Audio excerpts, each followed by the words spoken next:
Let's briefly touch on what we do with an animal when they arrive in our farm to minimise any parasite impact that they could have in the future, okay? So, the first thing is the dose, okay? So, we're heavily reliant on ivermectin, so chances are the animal's seen a lot of ivermectin over their lifetime, okay? So, what I would say in terms of a dose for bought animals is switch to something like Albex for two reasons. First of all, it's going to kill fluke as well, mature fluke, which is great.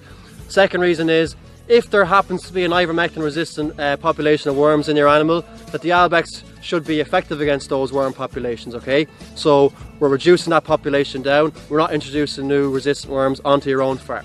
So when the animal is dosed, we stand them off for 2 days in a shed, because that was left to be shed in them, let's have that shed in our sheds as opposed to on our pastures, okay? So the third thing is the pasture we go to. Let's go to a dirty pasture. I don't mean a poached field, I mean a pasture that's seen cattle in the last 6 months, because if for some reason you still have resistant worms in your animal that none of your products worked against, those resistant worms will suddenly be among susceptible worms, okay? Down the population of those resistant worms that we brought in that animal.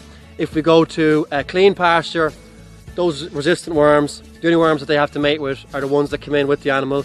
There's no worms on that pasture already for them to mate with, and pretty soon that pasture is going to have a heavy population of resistant worms as they multiply.